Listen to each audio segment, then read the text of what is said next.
아, 그런 건가? 지금이 마지막 순간인가? 그래도 나는 꼭 믿고 있으면 되는 건가? 내 음악 외길이 쓸모없지는 않았다는 것을 끝까지 믿으면 되는 건가? 그렇다면 아버지, 나는 발자취를 남긴 거지? 실패한 싸움이기는 하지만 그래도 뭔가 발자취는 남긴 거지? 히가시노 게이고의 나미야 자파잠의 기적 두 번째 에피소드에서 한 구절을 읽어드렸습니다. 유명한 뮤지션이 되겠다는 꿈을 품은 청년이었습니다. 크리스마스 공연을 하러 간 보육원에 화재가 났고 그는 아이를 구하기 위해 기꺼이 불 속으로 뛰어들었습니다. 그는 떠났지만 그의 음악은 영원히 살아 숨쉽니다. 안녕하세요. 저는 문장의 소리 DJ 최민석입니다.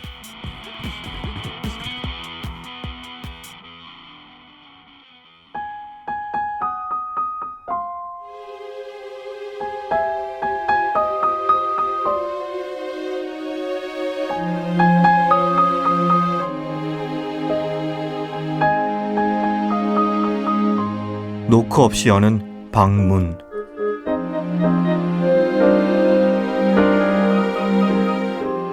너는 내게 시가 무엇이냐 묻는다. 나는 낡아 빠진 비키니 옷장을 떠올린다. 너는 내게 문학이 무엇이냐 질문한다. 나는 비키니 옷장 뒤로 피어나던 새파란 빛의 곰팡이를 생각한다. 너는 내게 진정성에 대해 추궁한다. 나는 장마철이면 만삭의 배처럼 부풀어 오르던 천장 벽지를 기억한다. 너는 내게 시인의 목소리를 내라 종용한다. 나는 뚫어져라 너를 본다.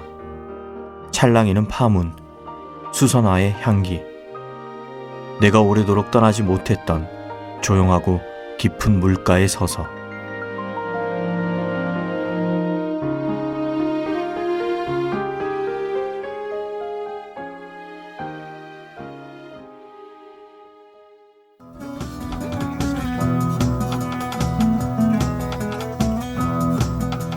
저 하늘 한가운데 내가 보여 바람 닮은 새처럼 날아오를래 저 너머 그곳에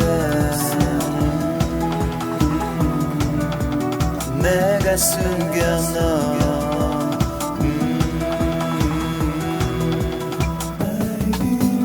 커다란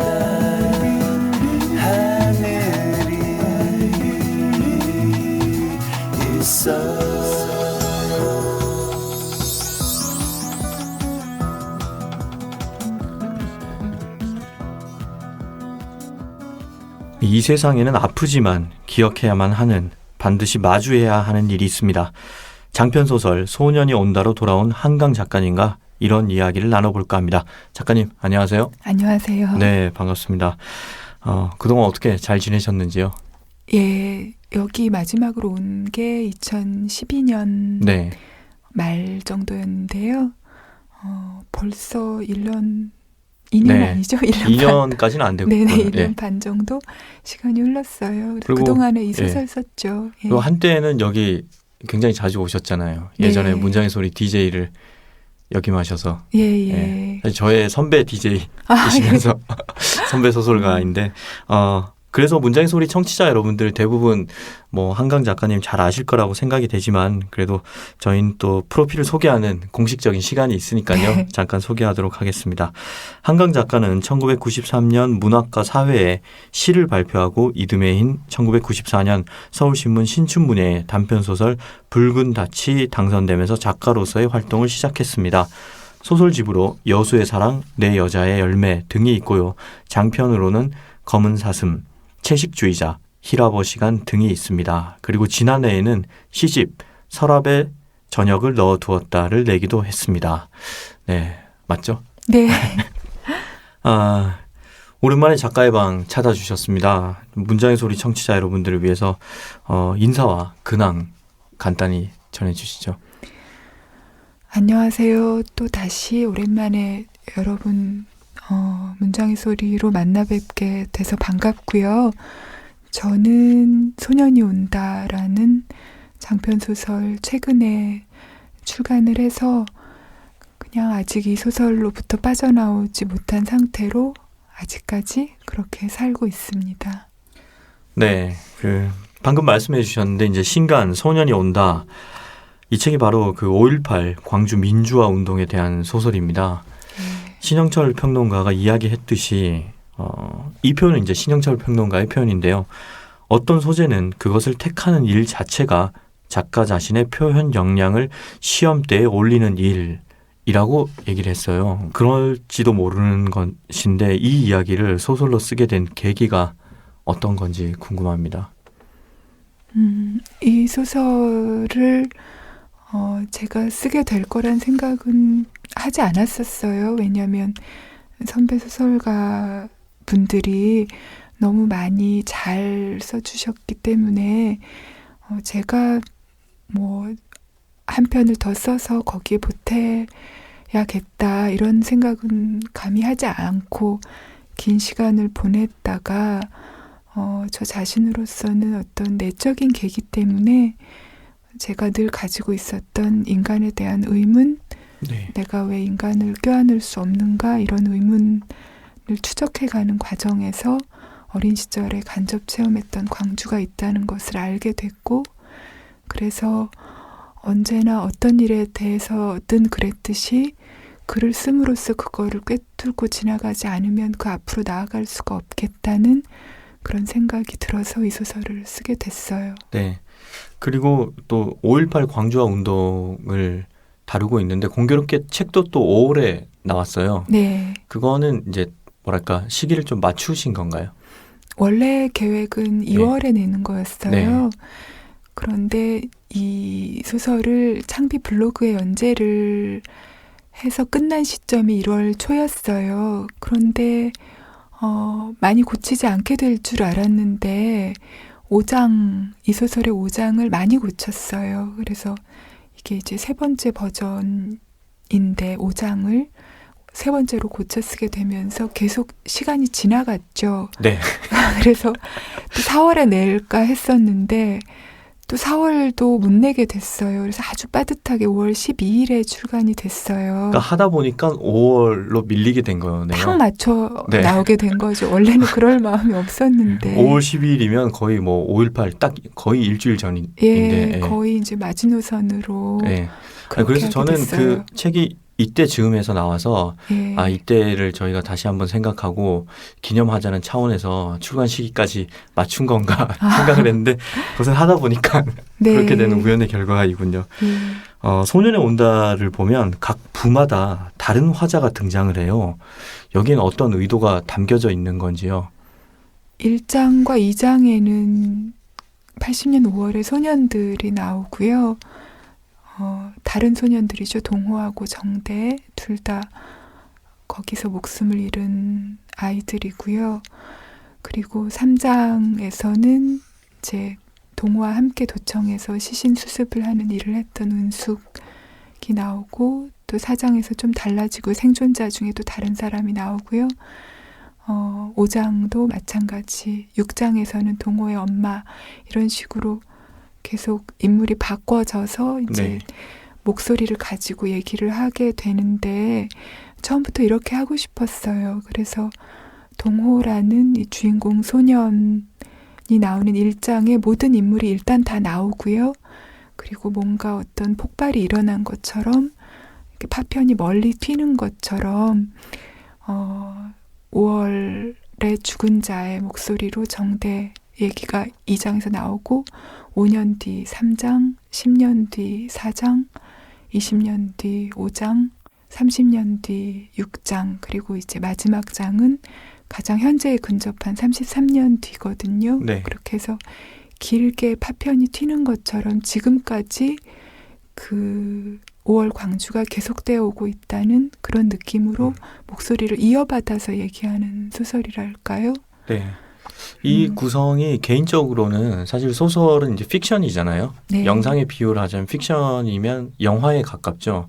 그런데 영화는 한 명의 주인공이 이제 이야기를 쭉 끌어가잖아요. 네. 다큐멘터리를 보면 어떤 하나의 사건이 주인공이고 그 사건을 목격한 사람들, 그 사건의 대해서 느낀 바가 있는 사람들이 여러 명 돌아가면서 증언을 하게 되잖아요. 네. 근데 이 소설의 구성은 제가 느끼기에는 마치 그 다큐멘터리 같은 그런 구성인 것 같다는 인상을 받았습니다. 그렇게 보실 수도 있겠고요. 네. 그리고 이 얘기가 어떻게 보면 목소리는 계속 달라지지만 다른 목소리들이 공통적으로 너라는 호칭으로 동호를 호명해요. 네. 그래서 읽는 사람이 여러 목소리를 따라가다 보면 동호의 마지막 시간을 그 조각들을 꿰어 맞출 수 있도록 그렇게 되어 있거든요. 그 동호의 삶을 완성하는 그런 면에서 지금 말씀하신 게 맞을 수도 있을 것 같아요. 네. 소년이 온다를 읽으면서 과연 인간의 본성이 무엇인가에 대해 생각하지 않을 수가 없는데요. 이 질문 너무 진지해서 여쭙기도 좀 죄송한데 혹시 작가님께서는 인간의 본성은 무엇이라 생각하시는지요? 그게 궁금해서 늘 소설을 썼다는 생각이 들어요. 사춘기 이후로 늘 인간의 본성에 대해서 언제나 의문하고 회의하고 의심하고 그렇지만 인간을 껴안고 싶고 그런 마음 자체가 제가 글을 쓰는 추동력 같은 게 되어줬다는 생각이 들어요. 이 소설을 쓰면서 인간의 본성에 대해서 뭔가 나름대로는 정면으로 한번 부딪혀 보고 싶다는 그런 마음을 먹고 있었고요. 소설을 다 쓸 때까지는 인간의 존엄에까지만 도달해보자 이런 마음으로 썼어요. 인간은 잔혹하지만 동시에 존엄한 존재다 이런 마음을 갖고 있고요. 이 소설을 쓰면서 고통을 많이 느꼈는데 제가 인간을 의심하고 회의하고 의문하기만 한 게 아니라 그렇게 고통을 느낄 만큼 인간을 믿고 싶어 하고 또 그런 믿고 싶은 마음, 껴안고 싶은 마음을 사랑이라고 부를 수도 있겠다 이런 생각을 이 근자에 하고 있어요. 네. 그게 또 잘은 모르지만 제가 이해하고 있는 한강 작가님과 어울리는 것 같아요. 그런 마음과 그 작가의 인물과 작품 세계가 뭐랄까 이렇게 합일되는 것 같아요. 이해하려고 하고 사랑하려는 그런 마음이. 소년은 온다는 다른 작품도 그렇지만 작가님 작품은 뭐랄까 그 유행하는 말로 한 땀 한 땀 공들여서 쓴 문장들이 많은 것 같은데요. 집필 기간도 아까 말씀하신 것처럼 뭐 수정도 오래 걸렸고 꽤 오래 걸렸을 것 같은데 어느 정도 걸렸나요? 그래도 다른 장편에 비하면 그렇게 오래 안 걸린 편이에요. 1년 반 걸렸는데요. 네. 취재만 3개월 하고 한 1년 정도 쓰고 나머지 기간 동안 다듬고 고치고 그렇게 해서 딱 1년 반 만에 책이 나온 거라서 바람이 분다 가라나 히라버 시간, 검은 사슴 이런 예전에 썼던 장편에 네. 비하면 빨리 나온 편이에요. 채식주의자보다도 빨리 쓰신 편인가요? 네, 채식주의자는 이제 저의 개인적인 여건 때문에 빨리 쓰지 못했지만 그 연작 하나하나를 쓰는데 걸리는 시간이 그렇게 많이 걸리지는 않았죠. 그런데 이제 그것도 한 3년 걸렸죠. 많이 3년? 중간중간에 쉬는 바람에. 예. 그렇죠. 연작 소설이니까 하나 쓰고 네. 또 텀 가지고 또 쓰고 그렇게 예. 되는 거. 아까 말씀하시다 취재를 한 3달 정도 하셨다고 하셨는데 그 네. 취재는 뭐 어떻게 방문 취재도 하신 건가요? 아니면 주로 자료 조사 말씀하시는 건가요? 만약에 저보다 앞세대 분이 이 소설을 쓰려고 하셨다면 아마 많은 취재를 하셨고 발품을 파하시고 네. 굉장히 고생하셨을 텐데 저 같은 경우는 이제 늦게 시작한 거라서 앞에 연구가 많이 이루어지고 증언도 다 모아져 있고 그래서 제일 중요한 건 그걸 다 읽는 거였어요. 그래서 어떤 자료들이 좋은지를 일단 이제 선별을 하고 여러분들의 조언도 받고 해서 자료를 다 구해서 읽는데 온전히 3개월이 걸린 거고요. 물론 광주에도 가고 뭐 묘지에 가서 기도도 나름대로 종교는 없지만 네. 그런 시간을 가지고 또 현장에 느낌을 알아야 되니까 가보고 그러긴 했지만 주로 취재 내용은 읽는 거였어요. 말씀 들어보니까 취재도 녹록지 않고 3개월 동안 온전히 그 많은 자료를 읽고 또 방문도 하시고 쓰는 기간 동안에도 쉽지 않았을 것 같은데요. 집필하시는 동안 혹시 가장 힘든 것이 있었다면 어떤 거였나요? 다른 것보다도 이제 현실에 일어났던 일들을 다뤄야 한다는 압박감? 네. 이게 굉장히 컸고요. 그리고 제가 그분들에게 누가 되진 않을까 하는 두려움이 컸어요. 그래서 그런 두려움과 꼭 끝까지 쓰겠다는 그런 간절한 마음? 그런 게 항상 같이 있었고 또 자료를 계속 들여다봐야 하고 그때 상황으로 저를 통로로 써야 하니까 자꾸 거기에 가 있어야 하는 데에서 오는 그런 그 경험을 자꾸 이제 추체험을 해야 되니까요. 그런 어려움, 감정적인, 나중에 이제 신체적인 어려움도 됐는데 그런 저런 것들이 이제 다 있었는데 늘 제가 생각한 것은 그걸 직접 겪으신 분들이 얼마나 고통스러웠을까 하는 것을 잊지 말아야 된다는 거. 제가 자료를 알므로써 이만큼 알게 되는 만큼 또 그만큼 잘 써야 된다는 압박감이 더 생겨서 네. 그게 계속 이렇게 선순환을 일으키면서 끝까지 글을 쓰게 해줬다는 생각이 들어요. 네. 그럼 이제 잠깐 좀 다른 얘기 좀 해볼까요? 작가님은 소설가이면서 동시에 또 시인이잖아요. 네. 그래서 작년에 첫 시집 서랍에 저녁을 넣어두었다를 펴내셨습니다. 작가님 시는 또 소설과는 다른 매력이 있는데요. 소설을 쓰는 동안 시를 틈틈이 모으셨는지 아니면 이렇게 딱 시간을 잡고 쓰셨는지 그러니까 시집 준비는 또 언제부터 하셨는지 궁금합니다.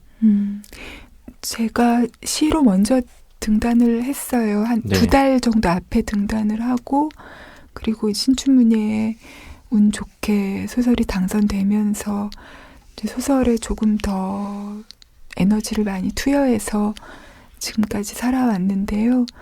시는 그냥 어디 몸이 아프거나 뭐 이사를 하거나 뭔가 좀 이렇게 인생이 좀 흔들릴 때 네. 이럴 때 중간중간에 썼고요. 주로 좀 안 좋은 시기에 시를 쓰시네요. 그렇죠. 네. 근데 늘 그런 건 아니고요.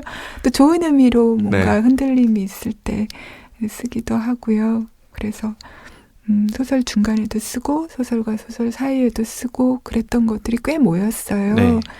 근데 3년 전에 이원 선배하고 무슨 대화를 하다가 나 집에 시 한 100편 있다고 근데 아마 평생 못 낼 것 같다고 했더니 선배가 그러지 말고 그냥 모아서 한 권으로 정리를 해야지 나중엔 진짜 다 버리게 된다고 네. 얘기를 하셨어요. 그래서 그 조언을 받아들여서 이제 시를 추려서 출판사에 갖다 드렸더니 굉장히 많은 시인들의 시집이 밀려 있더라고요. 네. 그래서 한 2년 기다렸어요. 아, 기다리면서 또 쓰고 이제 그중에 좀 덜 뭐 제 마음에 덜 드는 것들을 빼서 좀 빼시고, 바꾸고 뭐 이러면서 정리의 과정을 거쳐서 이제 내게 됐죠. 그러면 시집 나오고 난 이후에 쓰신 신작 시도 또 있나요? 아니면 그 이후로는 좀 쉬셨나요? 이상하게 시집을 내니까 시를 네. 안 쓰게 되더라고요. 그리고 네. 또 이제 이 소설에 전념을 하다 보니까 그렇죠. 또 현재까지는 이제 신작 시는 없어요. 아무튼 또 다음에 또 몇 년이 걸릴 것 같은데 기대하도록 하겠습니다. 20년 뒤에. 그러면 어떤 시기에 소설을 쓰고자 하는 욕구가 생기는 편인가요? 그리고 또 시는 또 어떨 때 쓰고 싶은 편인가요? 소설은 이제 제가 특히 장편 소설은 질문들을 따라가면서 쓰거든요. 그래서 하나의 소설을 시작할 때마다 이건 이런 질문들에서 시작되었다 이런 마음으로 써요. 그래서 채식주의자 같으면 이제 인간의 결백의 가능성에 대한 질문이라든지 바람이 분다 가라는 우리가 이 삶을 살아야 하는가? 히라보시가는 인간은 그래도 따뜻하고 연한 존재이지 않을까? 이런 질문들을 이렇게 계속 이렇게 밀고 그게 다 연결되는 질문들이거든요. 그리고 지금 이 소년이 온다는 인간의 존엄함에 대해서 일화보 시간에서 더 나아가서 인간의 존엄함에 대해서 얘기를 하고 싶었던 그런 소설이라서요. 그렇게 제 인생을 이렇게 장편 소설의 단위로 끊어서 3년, 4년, 1년 반, 2년 이렇게 끊어서 질문들을 밀고 나가는 그런 게 소설 쓰는 작업이고, 시는 그런저런 계획 없이 그냥 문득 제가 흔들릴 때마다 쓰게 되는, 좀 전혀 달라요. 네. 그러니까 아까 농담처럼 얘기했던 시는 안 좋을 때 쓴다고 했던. 때로는 좋아서 흔들릴 그렇죠. 때도 써요. 그러니까 좋아서 흔들릴 때. 네네. 그게 되게 인상에 남네요. 둘 다 쓰시는 분들한테 저희가 가끔씩 이렇게 여쭤보는데요. 시와 소설 각각의 매력은 무엇인가요? 작가님께. 아무래도 시는 글쎄요, 제가 시집 한 권 낸 초짜로서 뭐 시의 매력과 소설의 매력을 좀 너무 건방지지 않나요? 권수가 아니라 이미 1993년에, 그러니까 횟수로는 21년 전에 네. 시로 이미 등단을 하셨기 때문에 뭐랄까 공력이랄까 경력. 공력 그런 거 없습니다. 알겠습니다. 뭐 그래도 뭐 각각의 매력 스스로 느끼시는 건 있잖아요. 네. 시는 문장의 형태로 와서 뭔가 이렇게 시가 써질 때에는 그 문장을 계속 이렇게 따라가게 되는 그런, 잠깐 하던 일을 모두 다 멈춰야 하는 그런, 갑자기 찾아오기 때문에 이렇게 그걸 위해서 이렇게 내가 잠깐 모든 걸 멈춰야 하는 그런 매력이 네. 있다면, 소설은 제가 의식적으로 거의 노동에 가까운 그런 형태로서 저의 일상과 위태롭게 균형을 잡아가면서 이렇게 매달리듯이 그렇게 해야 하는, 전혀 작업의 성격이 다른데 둘 다 매력이 있어요. 그러면 예컨대 이제 장편 소설을 쓰실 때는 거의 매일 작업을 딱 시간을 정해서 하시는 편인가요? 매일 하는데 시간을 정하진 못하고요. 예. 닥치는 대로 시간을 내서 해요. 아무튼 거의 매일 이제 뭐 주 5일이면 주 5일이다, 뭐 4일이면 4일이다 이런 식으로. 주 7일? 주 7일요? 네. 거의 안 쉬고 계속 쓰시는 거네요. 하루에 1시간이라도 안 쉬고 일단 장편을 시작하면 예. 하루에 뭐 최소한 1시간 정도는 쓰려고 노력해요. 그렇군요. 몰랐어요. 저는 주말에는 꼭 쉬면서 쓰거든요. 근데 그 나라도 다르고 이제 하는 뭐 스타일도 다르지만 스티븐 킹이 그렇게 매일 쓴다고 그러더라고요. 예. 자기는 크리스마스 때도 쓴다. 생일 때도 쓰고 뭐 딱 하루 안 쓴 날이 있었는데 그날은 내가 교통사고를 당해서 안 썼다 그러더라고요. 저도 몸이 아프거나 네. 뭐 아주 급한 일이 있거나 하면 안 쓰고요. 예. 또 소설과 소설 중간에는 그쵸, 그때는 아주 많이 안 써요. 그때는 예. 쉬어야죠. 네. 지금 벌써 그러면 94년도에 신춘문예에 당선됐으면 20년이잖아요. 예. 작가로서의 이 삶을 살아오면서 가장 보람을 느낄 때는 언제인가요? 일단 20년이 됐다는 게 실감이 안 나고요. 제가 너무 어릴 때 등단을 해서 벌써 20년이 되어버린 그렇죠. 거의 거죠. 뭐 대학을 졸업하자마자 네. 예, 등단하신 거죠. 예. 네. 실감이 그래도 안 나요. 뭐 보람은 언제 느끼시나요? 보람은 글쎄 보람이라고 그걸 불러야 될지는 기쁨? 모르겠는데 뭐 예. 기쁨, 만족 뭐 이런. 예. 글을 이렇게 쓰면 되겠다라고 느낄 때, 글을 쓰는 중간에 네. 그럴 때 보람을 느껴요. 어떤 충일감 같은 거, 네. 뭔가에 이렇게 무슨 생각을 계속 집중해서 하고 있을 때 찾아오는 그런 이상한 평화 같은 거, 그런 게 좋죠. 그런데 소년이 온다를 쓸 때에는 그렇게 쓰는 중간에 충일감을 느끼거나 보람을 느끼거나 하진 않았어요. 너무 고통스러웠기 때문에. 작품 소재 네. 때문에. 그렇네요. 이 소재가 그러니까 저도 뭐 얘기를 하기가 되게 조심스럽고 원래는 지금 농담도 좀 하면서 진행을 하는데 아니에요. 농담해 주세요. 농담해도 될까요? 그럼요. 예. 아니, 참고로 제가 오늘 그 오신다고 해서 예. 다른 글 쓸 것도 있고 해서 소년이 온다를 독자들이 얼만큼 사랑해 주는가 싶어서 인터넷 서점에 가서 그 순위를 봤어요. 네. 그 한국 장편 소설 1위에 있더라고요. 그래서 아, 보는 김에 그래요? 야, 내 거는 몇이지 싶어서 보는데 쿨한 여자가 598위, 능력자가 642위. 그래서 그걸 보면서 나 혼자 그냥 되게 웃었던 기억이 있었는데, 예, 아이 쑥스럽네요. 얘기하고 나니까. 네. 아무튼 다시 진지하게 돌아와서 네. 본격적인 우리 정통성 있는 한강 작가님도 DJ를 하셨던 문장의 소리 예, 성격에 맞게 돌아와서 신작 소년이 온다 이 좋은 작품의 한 부분을 저희가 또 낭독을 청해 듣지 않을 수 없습니다. 오늘 준비해 오셨죠? 네. 예, 어떤 부분 준비해 오셨나요? 3장의 은숙이라는 이제 동호와 같이 도청에서 상무관에서 시신 수습을 하는 일을 했던 네. 그렇지만 살아남은 이제 당시 고3이었던 이 그녀가 이제 5년이 흘러서 85년에 출판사 직원으로 근무하면서 당시에는 모든 책을 검열하던 시대니까요. 그 검열을 겪으면서 이제 동호를 기억하는 그런 부분을 읽어볼게요. 네.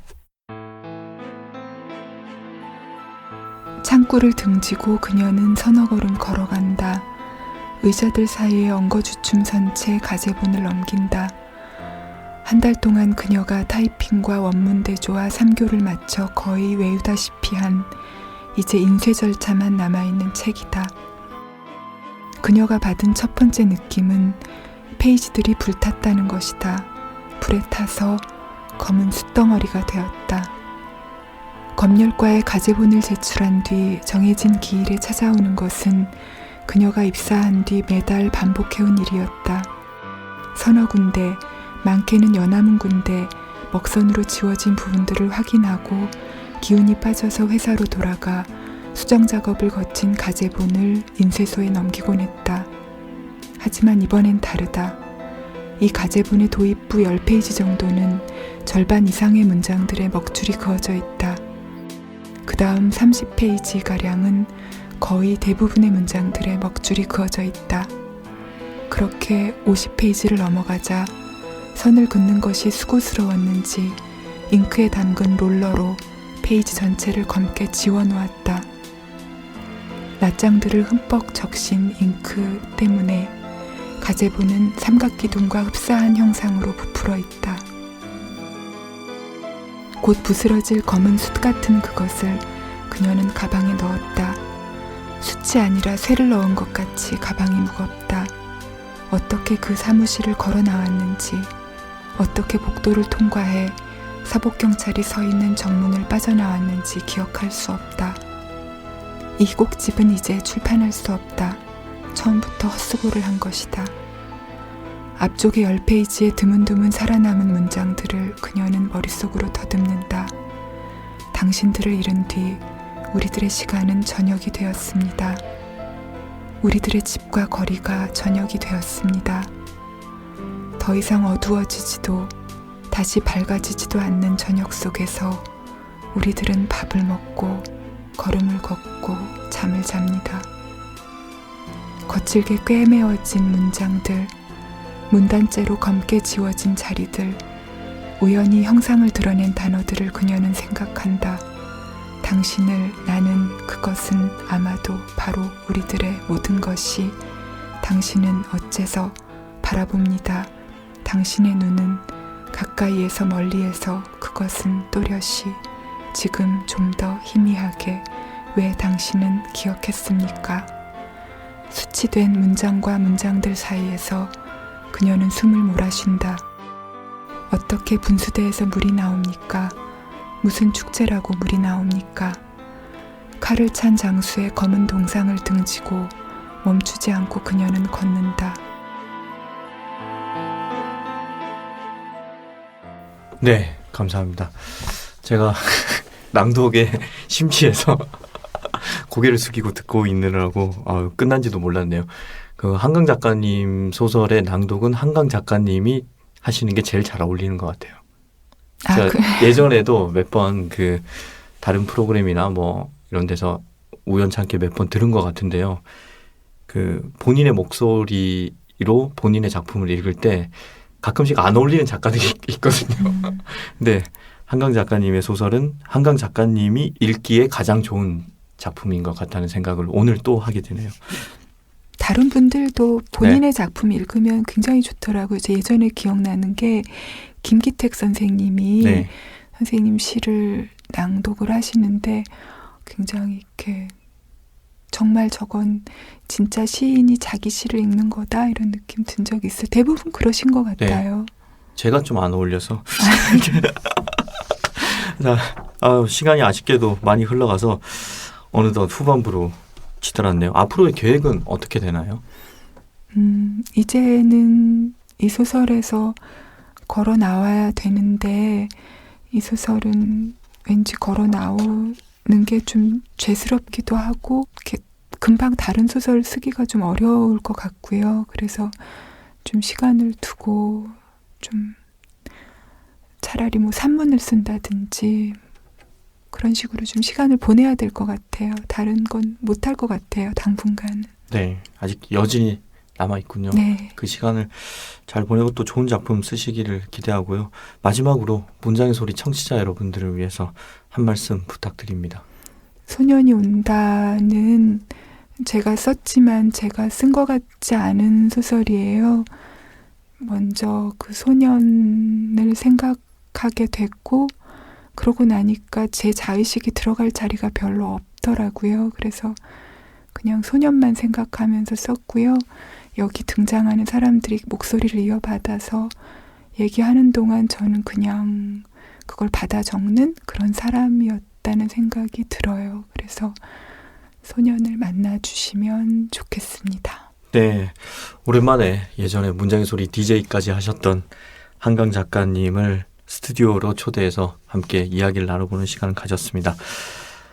사실 저희 이 방송을 위해서 구성을 맡아주고 있는 강지혜 시인이 소년이 온다를 출퇴근 시간에 지하철에서 읽으면서 눈물 콧물을 다 빼서 굉장히 난처했다고 하는데 여러분들 그만큼 이제 감정이입을 해서 굉장히 감동받으면서 잘 읽었다는 것이죠. 농담조로 다른 분들은 꼭 지하철에서 읽지 말고 딴 데 자리 잡고 읽으라고 하는데 아무튼 저 역시 앞으로도 작가님의 다른 작품 활동 기대하고 독자 여러분들도 소년이 온다 보면서 좋은 시간 보내시면 좋겠습니다. 오늘 자리에 함께해 주셔서 감사합니다. 감사합니다. 네, 조심히 들어가세요. 예.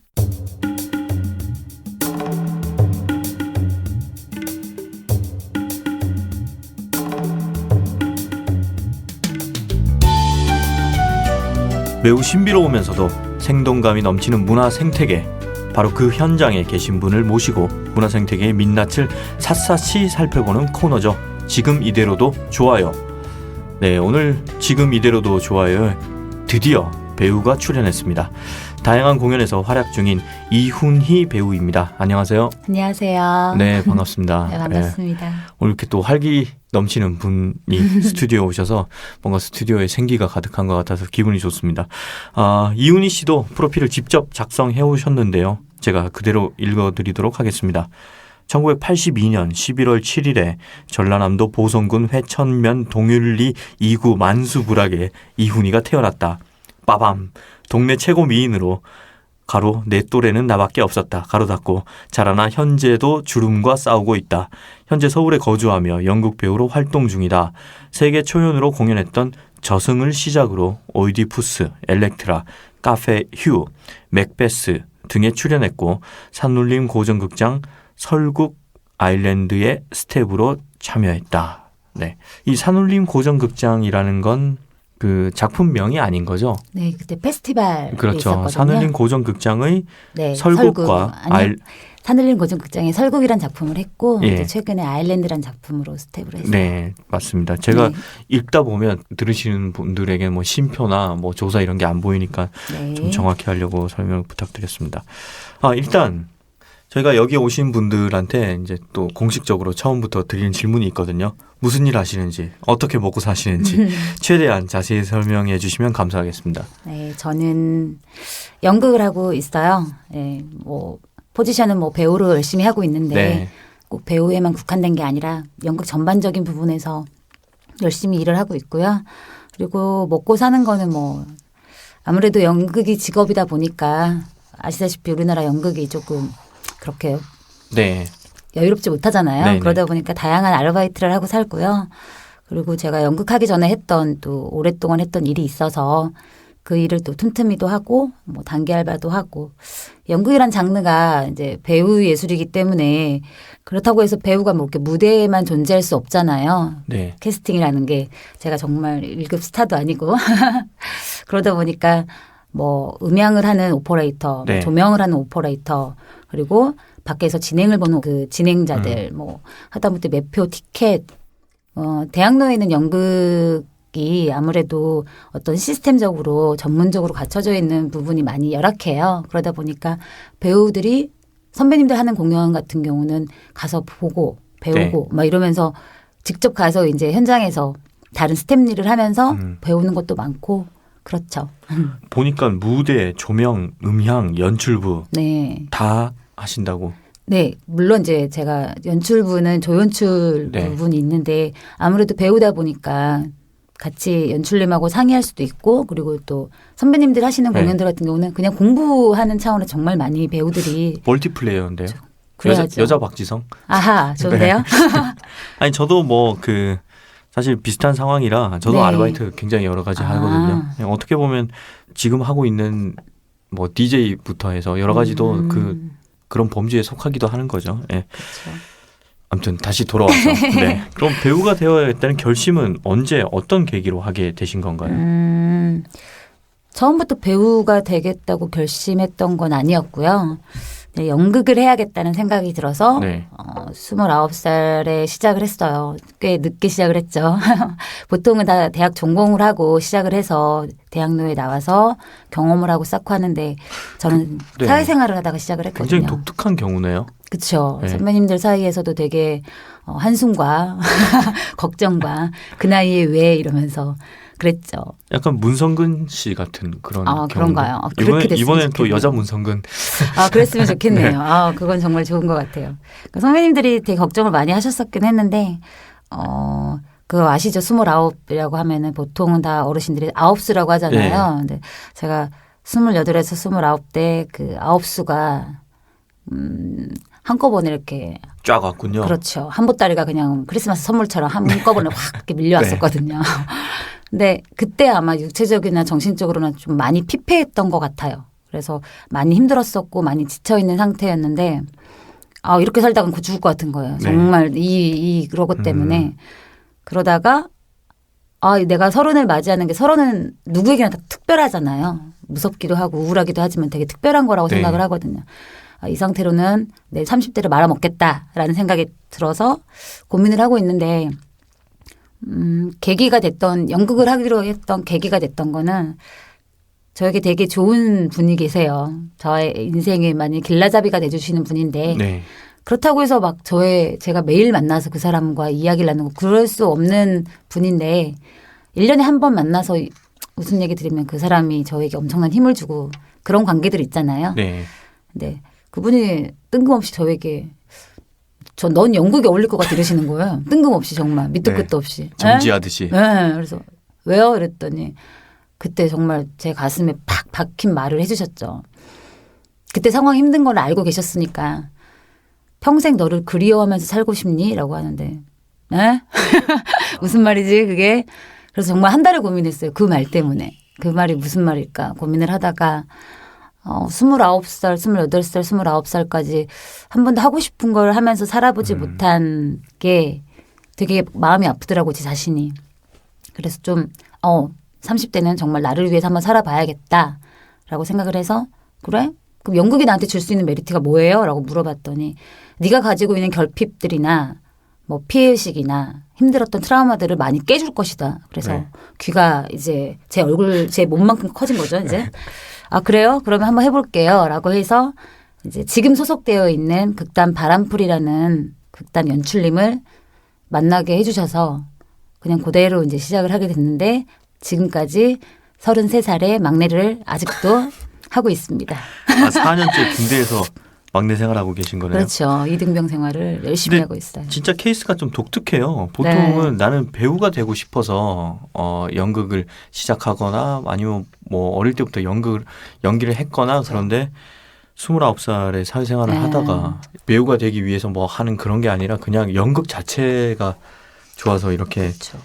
했다는 것도 그런데 그 마음속에 원래 연극에 대한 동경이나 이런 게 있었던 것도 아니고 어떤 지인이 점지하듯이 넌 연극을 해야겠다. 그래서 연극에 관심을 가지면서 시작하게 된 거잖아요. 네, 그쵸. 근데 이제 네. 아시다시피 제 그 프로필에 네. 전라남도 보성군 회천면 동릴리 네. 2구 만수부락 네. 채 10가구도 안 되는 되게 시골에서 저는 태어났어요. 중학교 때까지 거기 있었고요. 그러다 동네 보니까 최고 미인으로 그럼요. 네. 예, 그때는 미스코리아 나왔다고 지금 네. 잔치 열릴 뻔했어요. 함정은 동갑내기는 자기밖에 예, 없었다. 그렇죠. 근데 그러다 보니까 어떤 문화적인 혜택이나 어떤 예술이나 이런 거에 대해 전혀 문외한이었었거든요. 그래서 그 한 달의 고민 시간이 있었어요. 저에게 연극이라는 게 무엇인가 그때 찾아보기도 하고 연극을 했던 뭐 이렇게 그게 제대로 된 정보는 아니지만 그래서 많이 공부를 했죠. 필기 공부를 한 건 아니고요. 연극이라는 게 나한테 무엇을 줄 수 있을까? 내 30대를 내 앞으로의 인생에 어떤 전환점이 될 수 있을까? 전 전환점이 필요했었거든요. 네. 그때. 과도기였고 했으니까. 그래서 내 인생을 정말 조금은 나를 위해서 열심히 살 수 있겠다는 생각을 했어요.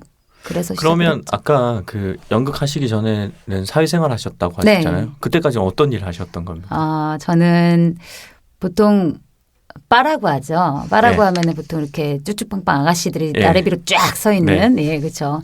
속된 표현으로 네. 그런 데를 상상을 하시는데 저는 쇼텐드라 그래서 예. 웨스턴에서 플레이어 바텐더를 했었어요. 아, 왜 병 막 칵테일, 예, 예. 병 돌리고 막 네네.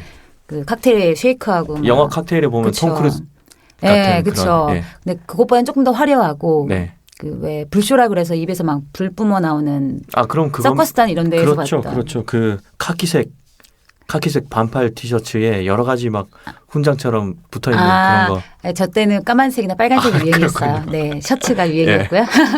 그게 만약, 그렇죠. 그게 곧 훈장 같은 느낌이었어요. 예. 바텐더들한테는 약간. 그땐 그게 스타일리시했었고. 예.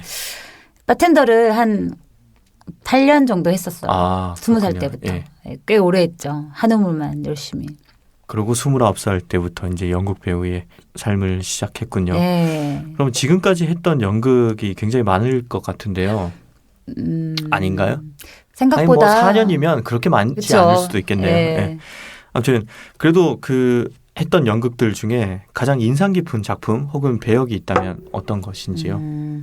제가 이제 작년에 마무리가 됐는데요. 3개월 동안 장기 공연했던 카페유라는 카페 네. 휴라는 소위 말하는 뮤지컬인데요. 소극장 뮤지컬이에요. 휴자는 뭐 쉴휴. 예, 쉴휴예요. 근데 이제 거기 나름 주인공이었답니다. 아. 예. 네.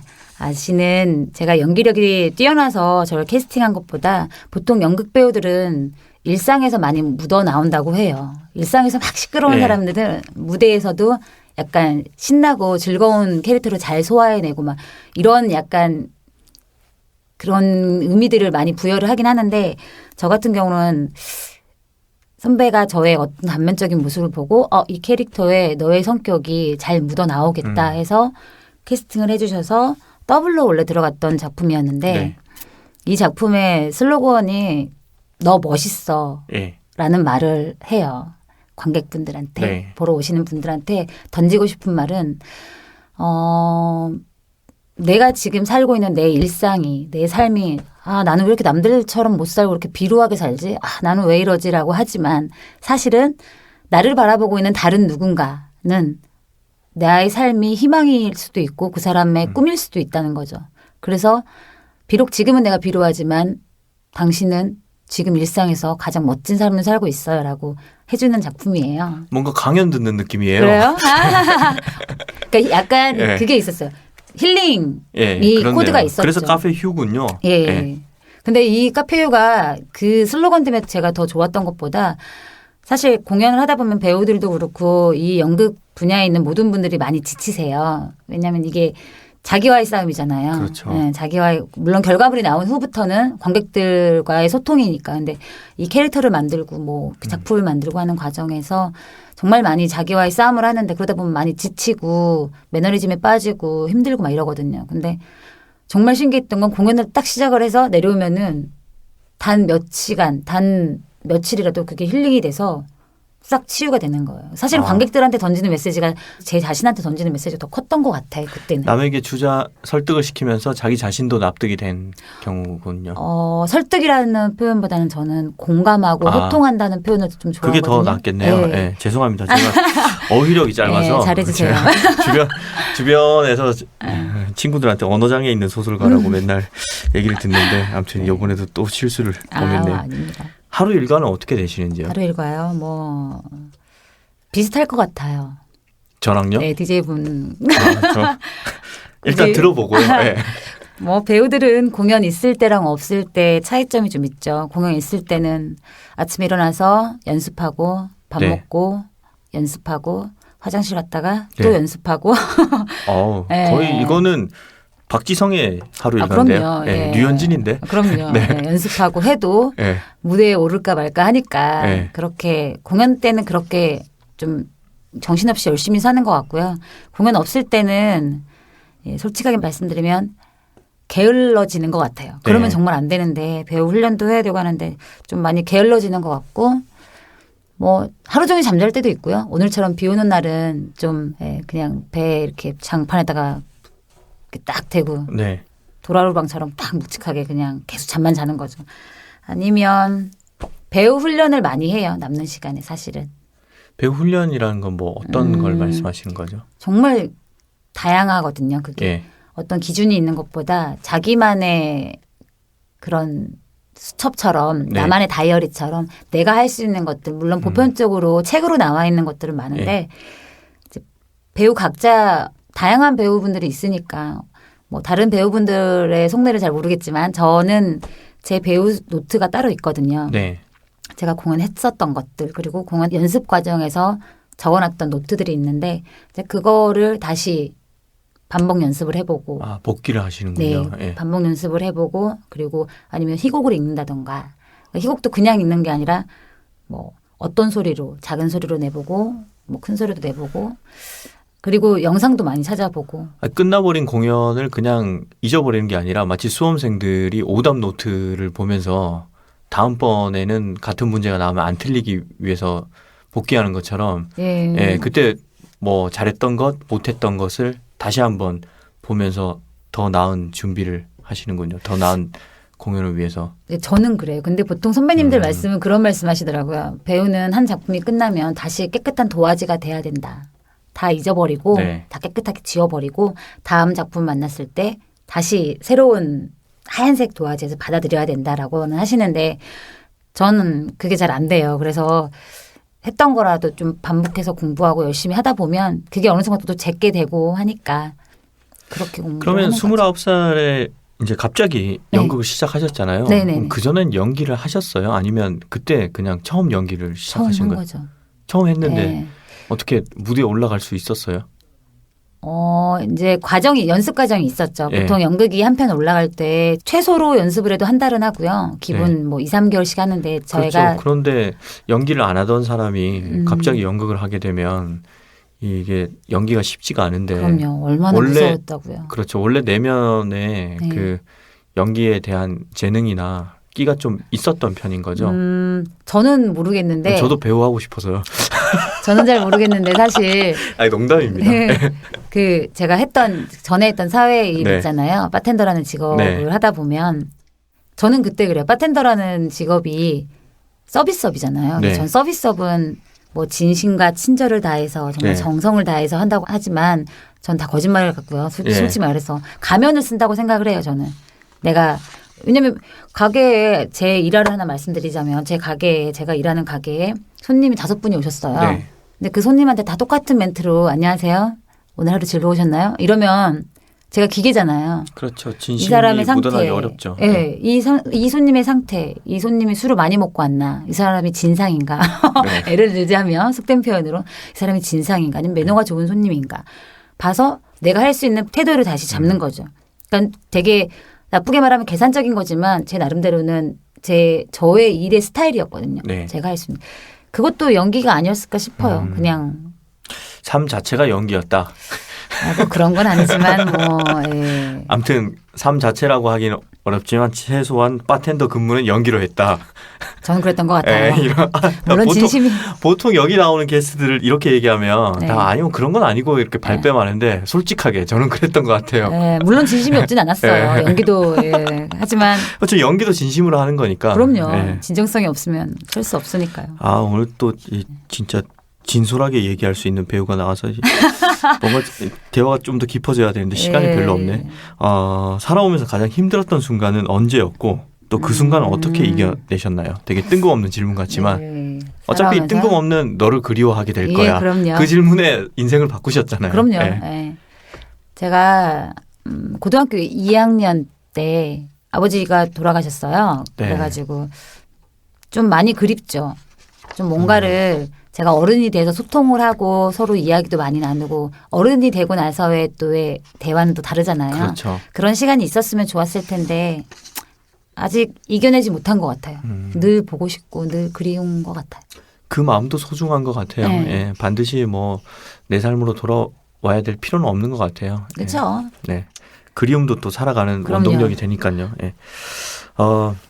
저희는 사실 이제 문학 라디오인데, 네. 근데 사실 뭐 모든 예술은 맞닿아 있잖아요. 그쵸. 제가 이쯤에서 그 충격 고백을 드리자면 저도 원래는 그 대학 때지만 연극을 했었어요. 와우 예. 진짜요? 배우를 했었는데 어쩐지 목소리가 너무 좋으세요. 진짜. 그때 연기를 너무 못해서 너무 발연기를 해서 이제 연기라는 생각은 아예 안 하고 있는데 근데 아무튼 잘 모르시나 봐요. 네. 그 발연기라는 게 보통은 연기를 못해서 발연기라고 그러잖아요. 네. 근데 사실 연극은 무대에 두 발로 우뚝 제대로 그렇죠. 딱 서 있는 게 드디어 저를 이해해 줄 수 있는 사람이 가장 만났네. 그렇죠. 힘든 거거든요. 연기는 그래서 몸으로 하는 거잖아요. 그래서 그거 보고 발에. 발연기라고 하거든요. 예. 발로 딱 짚어서 정말 한 20cm가 꾹 도장에 맞습니다. 발자국이 찍힐 맞습니다. 만큼. 제가 글 쓸 때도 이거 발로 썼다. 이게 뭐냐면 발로 뛰어다니면서 취재하면서 썼다. 그런 의미거든요. 확실하신 예. 거죠? 아무튼 제가 드리고 싶은 말씀은 네네. 뭐 저도 한때 이렇게 배우가 어떨까 이렇게 생각해 볼 정도로 많은 사람들이 은연중에 자기가 배우를 꿈꾸는 그런 마음을 한두 번쯤은 가져봤을 것 같아요. 그래서 지금도 혹시 청취자 여러분들 중에 배우를 꿈꾸는 사람들이 있을지도 모르겠고 이분들에게 하고 싶은 말씀이 있다면 전 제가 무에서 시작을 했기 때문에요. 네. 그러니까 보통은 선배님들이 해주는 말이 되게 많이 남아요. 머릿속이나 마음속에. 근데 어떤 선배님이 막걸리 한 잔을 이렇게 시원하게 걸치시면서 이렇게 싹 한 잔 드시더니 저에게 그런 말씀을 해 주시더라고요. 위로의 차원과 용기 차원이었는데 연기는 아무나 할 수 있다. 하지만 누구나 할 수는 없다. 아무나가 되지 말고 누구나가 되라. 라고 말씀을 하시더라고요. 그거는 이제 선배님 말씀이시고. 결국 이제 잘하라는 얘기네. 그럼요. 그건 선배님 말씀이시고. 저는 개인적으로 제가 4년을 겪으면서 느낀 건 진짜 미친 듯이. 미친 듯이 하지 않을 거면 안 했으면 좋겠어요. 예. 예. 알겠습니다. 네. 뭐 제가 이렇게 얘기를 들으니까 마치 뭐 오디션 보러 온 그런 심정이 되는데 아예 농담 삼아 여쭤본 거였고요. 네. 아무튼 오늘 이훈희 배우를 모시고 얘기하다 보니까 또 다양한 연기에 대한 그런 생각도 해보게 되는데 아쉽지만 네. 저희가 1막은 이번 주에 여기서 내리도록 하고요. 다음 주에 다시 만나서 이훈희 배우와 이야기하는 무대의 제2막을 펼치도록 하겠습니다. 다음 주에는 좀 더 제가 풍성하게 네. 많은 이야기를 하겠습니다. 네. 그러면 그때 또 뵙도록 하겠습니다. 네, 감사합니다. 감사합니다.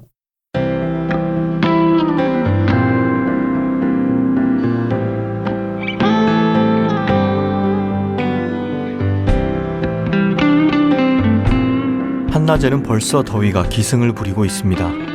어느새 여름이 우리 곁에 찾아왔네요.